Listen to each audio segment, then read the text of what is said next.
Dak Prescott is the future of the Dallas Cowboys. He deserves to be paid $35 million a year. So, he deserves to be the highest paid quarterback in this league. He does not to be the highest. Not highest. Highest quarterback. Are you mad? Okay. Over who? Okay, over Mahomes. Yeah, Mahomes hasn't got paid yet, but Dak Prescott should get $120 million guaranteed. Anyway, I don't fully blame Jason Garrett. I blame Jerry Jones. Look at the Jerry Jones has been a big problem. Look at the last decade. Jason Garrett failed to make before the season. Jason Garrett failed to make the playoffs 5 out of 8 times. So tell me, Jerry, what was going to change with this season? So DeMarco, Dez, and Romo's that different to Dak, Amari, and Zeke? It's mind-boggling to me how close Jerry Jones is to this team. He's not a fit GM to run this team, and he screwed over the Dallas Cowboys fan base.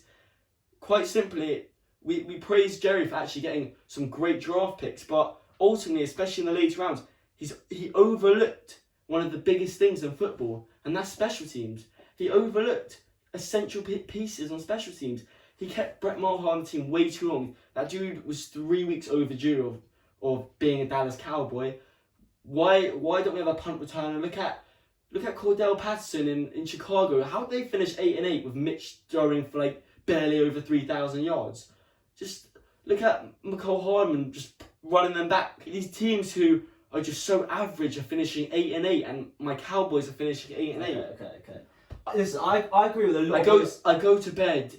Yeah. Very sad, boys. Sad. Listen, I agree with a lot of what you're saying, Sadness. Jerry Jones. I think you missed the boat completely here. Okay. If you want to say that Jerry Jones could fire Garrett years ago, then fine. I think Garrett should have been fired years ago. But we're talking about this season. Garrett was obviously the coach this season.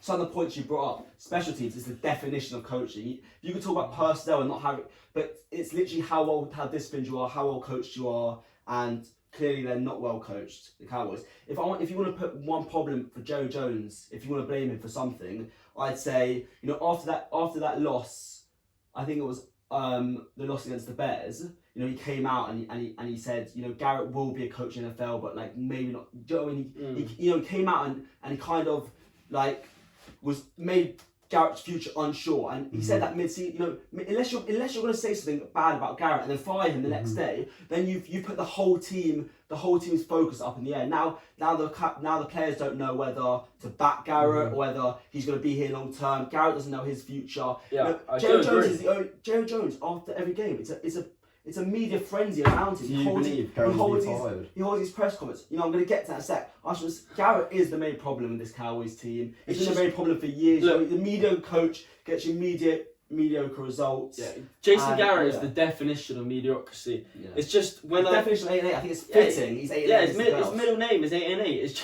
It's just my frustration in taking out Jerry Jones just leads me to say that whoever he puts in as head coach, unless it's an established coach in this league who can tell him no and raise his voice to him and say we need to do this or that, I just don't see us. I have no faith in the Dallas Cowboys sniffing the Super Bowl even in the next decade unless he goes out and gets one of the best coaches, most experienced coaches in the NFL.